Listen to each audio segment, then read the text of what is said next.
Good afternoon and welcome to the show. It's a wonderful Thursday afternoon in Abuja.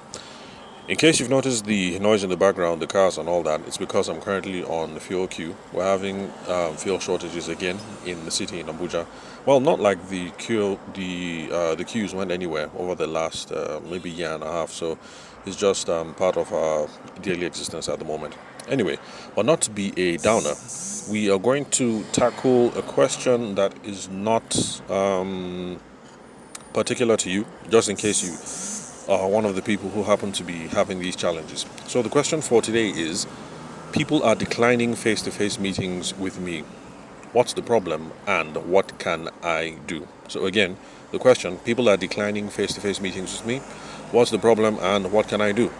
So, like I mentioned in the intro, it's not a problem that is particular to you if you have this problem at the moment, because everyone faces it at some point, especially those and people who are involved in certain industries where at some point having a face-to-face meeting is desired or practical or useful.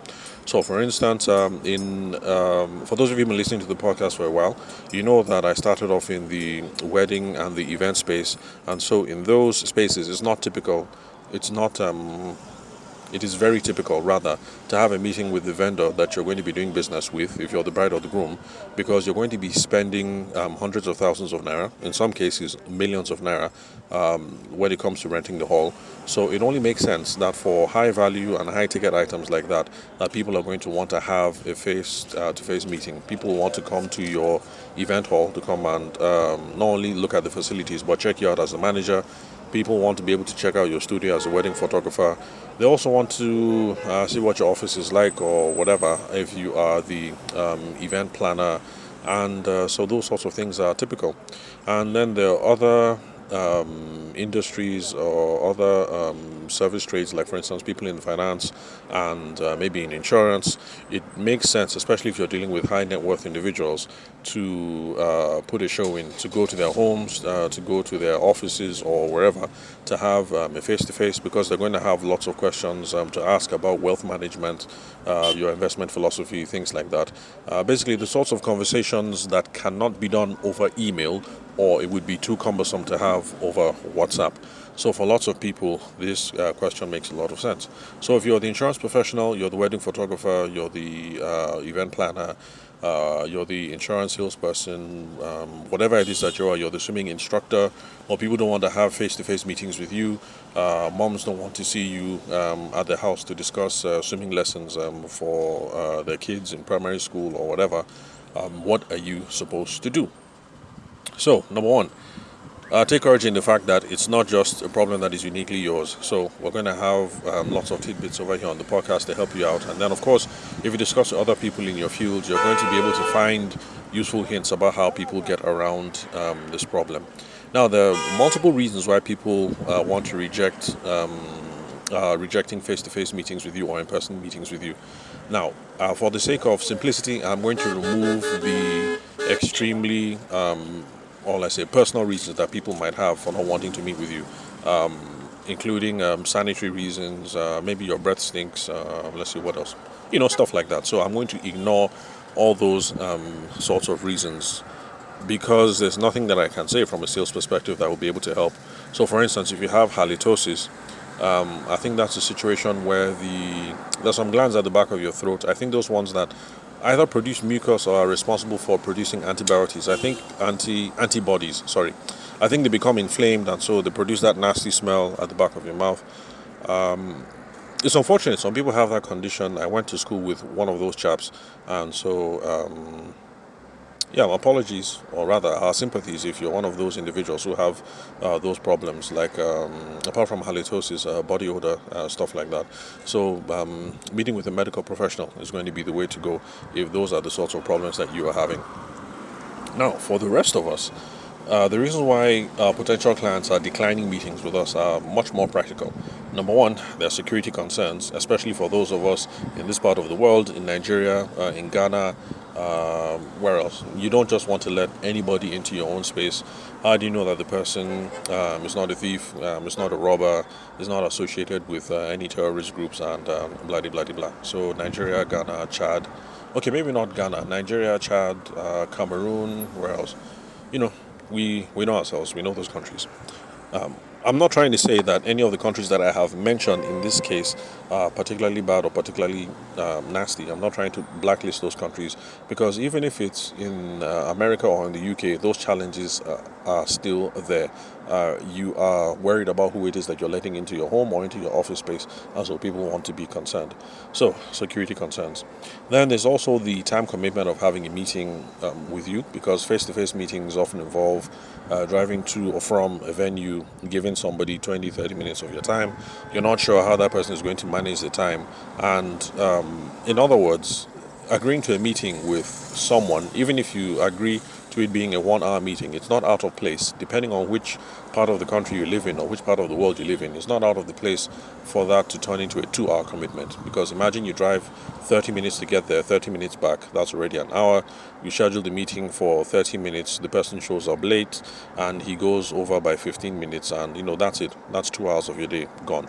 So, especially for those people who live in Lagos, in Port Harcourt, let's see what else, certain cities in Brazil that have huge traffic congestion, these are not small concerns, time commitments.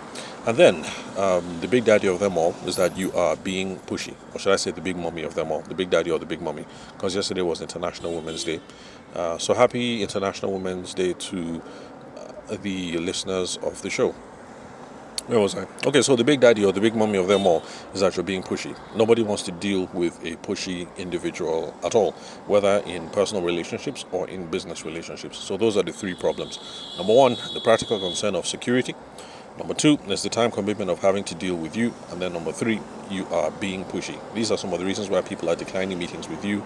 And now we're going to go into what you can do to solve these problems. Now, for the security challenges, the only thing you can do is to make sure that you are a credible professional. You have to make sure that you come across as a credible professional, because if you look credible, you sound credible, then it lessens the chance that the potential customer is welcoming a crook or a fraudster into their personal space. I know some of you might not be convinced with this because some frauds are really good at impersonating authoritative and credible people, but that's not really our concern. That is what our potential customers, our potential clients should do. They should do their best to weed people out. But on your own part, you can't do anything about the fraudster. So just try to appear as competent, as professional as you can. So now the larger question becomes, or rather the next question that becomes, how do you establish credibility? How do you establish competence? And the answer, like many other questions on the podcast, is it depends. It depends according to the context. It depends according to your product, to your service, your trade, your industry. So it depends. So for instance, in some industries, credentials are a huge way of showing credibility. So if you are in medicine, law, architecture, accounting, engineering, finance, etc., then credentials are huge. So, like my academic background was in law, and so in Nigeria, if a potential customer who is a high net worth individual has to take a choice between two legal teams, and let's say one of them is headed by a senior advocate of Nigeria and the other is headed by someone who just came out of law school maybe 8 years ago, chances are that the senior advocate is going to be able to book the meeting over the junior person. I'm not going to say this is right or this is wrong. I'm just saying that that's the way it is. So if you have credentials, then bring them up during the sales process. So if you're in the finance industry, talk about your CFA charter. CFA, that's the Chartered Financial Analyst. For those of you who've been listening to the show, you know that my wife has aced level 1 and she's getting ready for level 2. And I know she's going to ace that, and then after that level 3, and we're going to have that one in the bag. And as we start rolling out the business opportunities that we have as a family tied to that, I'll keep you guys posted. So yeah, for those of you ladies listening to the podcast, more girl power towards my wife for that. Yeah. So where are we? Okay, so if you have your CF charter in your, if you're insurance and you're in banking, it's something that you ought to bring up during the sales process when you're having the conversation with the client. So if you guys are talking investment, wealth management, and blah blah blah blah blah, then of course it makes sense to say that you have the charter, you have financial chartered analyst, and you got your qualifications, 8, 10 years ago, and you've been working on this field ever since. It's something that you ought to bring up in the conversation. Because if I'm a high net worth individual and I want somebody to manage my millions or my billions, and there's a choice between a CFA charter holder who is trying to reach me and then another person who is the younger son or the younger daughter of a friend but who just came out from business school, maybe they just got their MBA last year, chances are I might look towards the CFA holder who's been in the business close to a decade. Maybe they don't even have their CFA, but anyway, I'm sure you get the point. So in these industries, people are assessing credentials all the time. So if you're credentialed, bring it up. If you're a doctor, lawyer, architect, bring up your credentials. So like the architect thing, in certain environments, or rather with certain people here in Nigeria, there's a difference between an architect who finished in from the University of Jos or who finished from Obafemi Awolowo University. There's a difference between that kind of architect and another architect who might have finished in maybe Oxford and then from there went to do their the further studies in the New York Institute of Modern Design and Architecture or something. So for some people that makes all the difference. So if you have the credentials, be sure to drop it. Then, of course, there's also professional history. Okay, yes, I mentioned professional history already, where if you're into wealth management, you want to mention that you've been doing that for the past 10 or 15 years. I make it easier for people to hop on a call with you.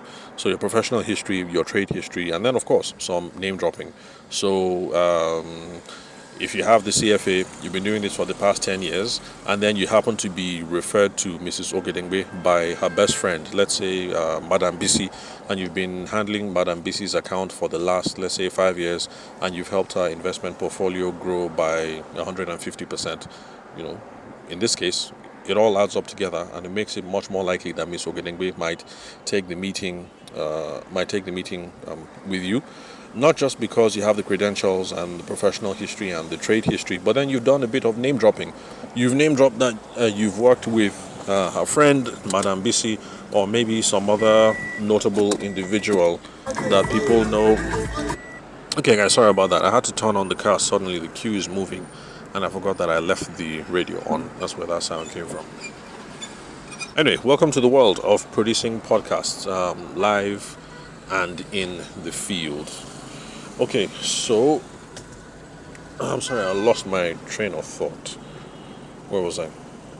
Okay, so name dropping. Another way that we can achieve some credibility or so some competence is if we build commonality with people, because it's just a human thing that we assume that people who are of a similar function or state in life like we are must be as competent or as credible as we are, if nothing else.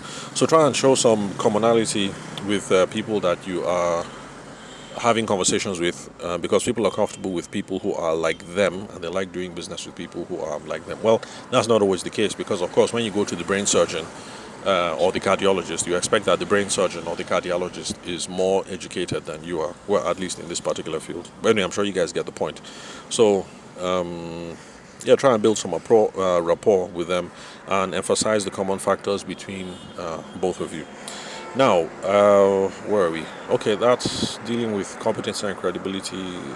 So we have 3 factors. The second was time. Yes, the perceived time of having a meeting with you.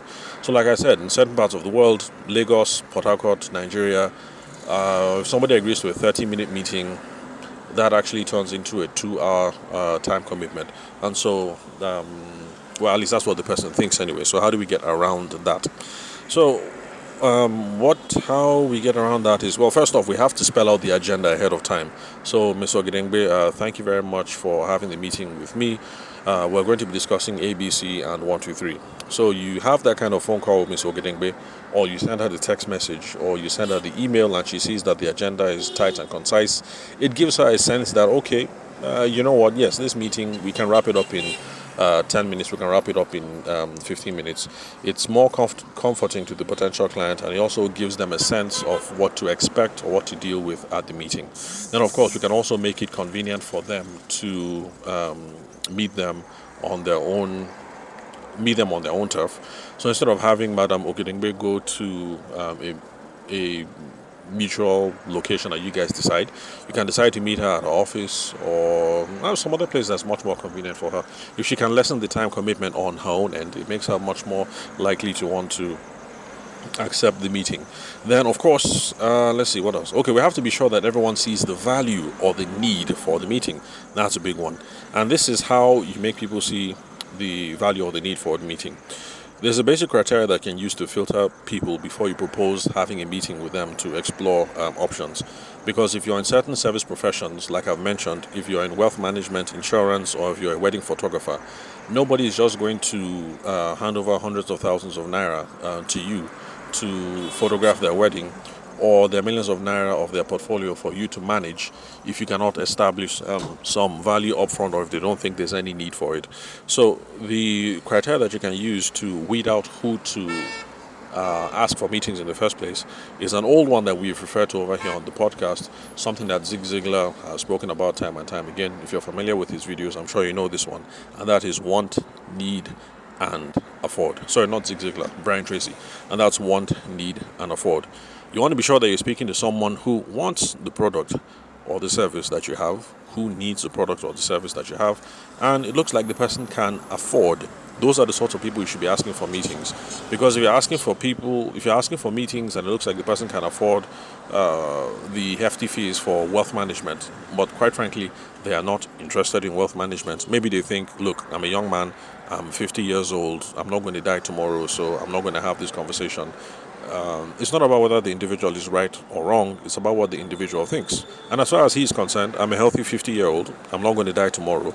God willing, I'll live for another 30 years. I'm not having this wealth conversation now. I'm not having this insurance conversation now. I'll have it when I'm 70 or when I'm 80. There's nothing you can do about that. Don't bother asking that individual for the meeting, because the person will feel that the meeting is not of value to them. So always be thinking want, need, and afford when you're thinking of who to invite for meetings and who not to. Okay, apologies. The queue, we are moving again, so I have to get the car in gear and move down the line.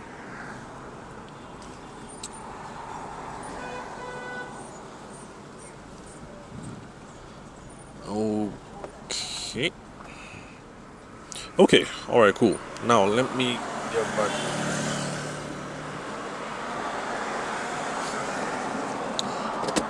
Alright. Okay, so where are we?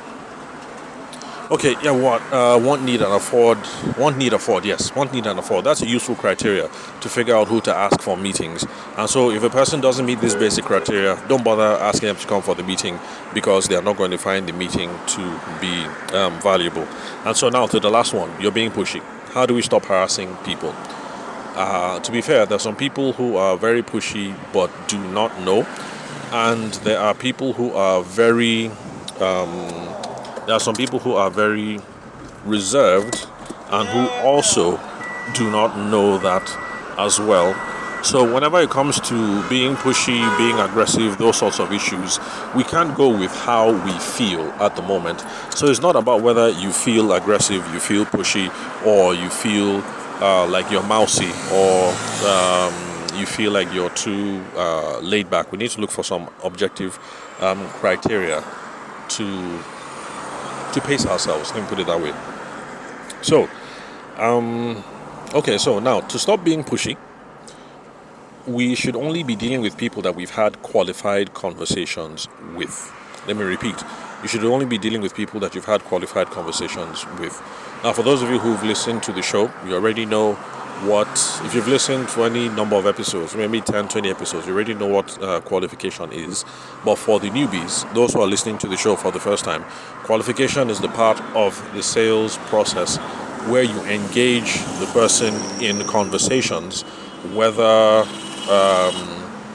Whether it's verbal conversations, whether it's over the phone, whether email, you guys are pinging back and forth, you're texting. But bottom line is you're engaging the person in conversations, no matter the medium, and you're trying to figure out who they are, what they're about, what the problem is, the vision that they're trying to solve, whatever, that sort of thing. So you're the lawyer, you're trying to figure out what's the problem, why is the person calling me, what's the problem with the tenant, or what are the issues with the election. The person wants us to go to the election tribunal. That's something that is currently happening at the moment in Nigeria. Elections are being contested. So if somebody calls you up as a lawyer and they want you to go to the electoral tribunal on their behalf, these are the sorts of questions you should be engaging them in, because you're trying to figure out what's going on. So those are qualification conversations. So now when you're done with that process, the assumption is that now the person that you've spoken to is, how will I put it without sounding too uppity? The person is now qualified for you to invest your time, your resources, and your emotions in to try and further the business relationship. So tools for qualifications, there are many. Framework for qualifications are many. When you're done listening to this podcast, if you use the search function in your podcast app, you can scroll back and find episodes where I've dealt into some of this with more detail, but I'll see if I can go over 2 or 3 here, easy ones, easy to remember that you can use. So of course, I've already mentioned want, need, and afford. If the person wants what it is, if they need what it is, if it looks like they can afford what it is, then the chances are they're going to be willing to hear back from you and they're going to be willing to take a meeting. So in that case, so long as you're focusing on want, need, and afford, you are not being pushy. So if you guys agreed on Monday that you guys are going to have a meeting on Thursday, if you send a reminder on Wednesday, that is not being out of place, that is not being pushy, that is just you being a consummate professional, because you guys agreed. It looks like there's a want, there's a need, and and the person can afford. So by all means, do what you can to push the relationship forward. You will not be pushy, and in fact, the person will be glad that you reminded them about the meeting, because let's face it, you've lost the senatorial elections. Let's say the person has lost the senatorial elections of his district, and they're looking for a competent lawyer. They have invested a lot in the elections. They really want outcome. They really want redress. They want justice. So if they forget, they actually will be happy that barrister, so and so, as we call them in this part of the world, we call every single lawyer is called barrister. So they'll be happy that barrister so and so actually call them to remind them about the meeting. They say, oh barrister, thank you very much for reminding me. No wahala, no problem. So Hilton Hotel tomorrow, 10 a.m., no problem. I'll be there. Where was I? Okay, so want, need, and afford. Then there's also BANT. BANT is an acronym that stands for budget, authority, need, and timelines. So when you're having conversations with people, you're trying to figure out if they have set aside a budget to solve the problem.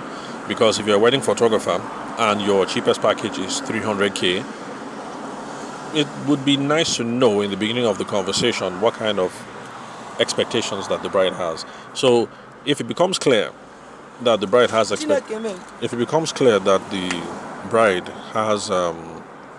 guys, sorry about that.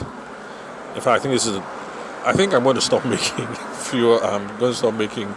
podcast recordings when I'm out on the queue. You won't believe that this guy, well, anyway, he tripped and it looked like he was about to hit his head on the floor. So that's why he shouted Chineke me. I think Chineke me is Igbo for my God.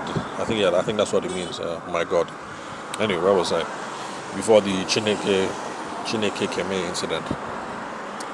Yeah, BANT. Okay, so wedding photographer, your cheapest package is 300k. Now, if it turns out that the bride has expectations of 150k for wedding photography, it is best if you know about it now, rather than scheduling a meeting for next week and then you find out about it then. So there are different ways of bringing up the budget conversation. So back when I was in the wedding space, I used to go ahead and ask the question straight up. So how much have you guys allocated? Not a lot of people like answering that question because they think you're going to pull a fast one over them. Another one is to give a range to say that wedding photography services of this kind of quality will cost anything between 300k and 500k. Does that sound about right? Does that budget blend with what you had in mind? But most important thing was I would ask those questions early because it's important to get that out of the way before setting up the meeting. Because it's going to be frustrating for you and for the bride if she takes time off of work on Friday during her lunch break to drive 30 minutes to your studio and you guys have that meeting, and then it turns out that, look, she was thinking 150k, 200k, but meanwhile your lowest package is 400k. The gap between 150,000 naira and 400,000 naira is too much. In my own experience, I would say there's nothing you can do to take a 150k bride and make her pay 400k. But then again, if she came in and she was thinking 350k, but your lowest package is 400k, there might be room, for you to step down or for her to move on up. So we should be having these budget conversations. Authority, you need to be sure that you're speaking to the right person who can make the decisions. There's no point in calling a meeting with Mrs. Ogedengbe only to find out that Mrs. Ogedengbe is not the boss, but Mrs. Ogedengbe is the secretary. And, we're talking about wealth management. Okay, back to the wealth management example. I think it was wealth management that I used when I was talking about, when I called the name Mrs. Ogedengbe. So back to the wealth management thing. If we're talking to Mrs. Ogedengbe, but Mrs. Ogedengbe is the secretary, there's no authority, and it's a waste of time to call the meeting for Mrs. Ogedengbe because she doesn't have the authority to okay everything, no matter how interested she is. It would be nice to have the principal there at the meeting. Then, of course, need, we all know what need is, and then timelines, when you can get a sense of what timelines the person has. So back to the electoral tribunal examples. Electoral matters by law in Nigeria have to be settled by a certain date. I can't remember if it's 60 days. I think back when I was in school, it used to be 60 days, and then I think maybe 90 days, but I'm not sure what it is now. So in that case, there's a clear timeline that one can work with. So apologies, the queue is moving again, so I'm having to crank up the car and then to drive. Okay, so if you're using BANT as a qualifying framework, you're only asking people for meetings that you're sure they have a clear sense of the budget. We know who is responsible for making decisions. We know that there's a need and we have a sense of what their timelines are. Then the chances are that you are not being pushy because everyone can see the value in going ahead. In this case, it only makes sense. So if you're using want, need, and afford, people are going to be willing to hear back from you. If you're going with budget, authority, need, and timelines, people will be able to see from a practical sense that they ought to take the meeting with you. And the other qualification networks, like I mentioned, and as you take selling much more seriously, you'll be able to find out some more. So the summary, to get rid of this problem of people not wanting to take meetings with you, you should only be having meetings or scheduling meetings with people who see the value of interacting with you. If they don't see the value, then it's not worth chasing them down to try and explain this or to try and explain that. And of course, we have already gone over several ways that you can not only discover if this is a valuable prospect to talk to, but frameworks that can also help the potential customer gain clarity in their own mind that it will be valuable for you to, for them to take a meeting with you. So if you're interested in exploring these sorts of things and coming up with a sales process, how to work through these difficult issues in sales and one-to-one marketing, these are the sorts of things that we're going to be exploring in the March 27th sales clinic that I mentioned on the previous episode, where you'd have the opportunity to have personalized sales coaching over WhatsApp. So the details are going to follow soon. And you guys wish me luck. Hopefully I'll be able to get fuel on time today so that tomorrow's recording and for the next couple of days, we should be able to be in my quiet recording space at home where we can get value without people shouting Chineke me in our ears. So thanks for your time and attention. I'll catch you guys at the next recording.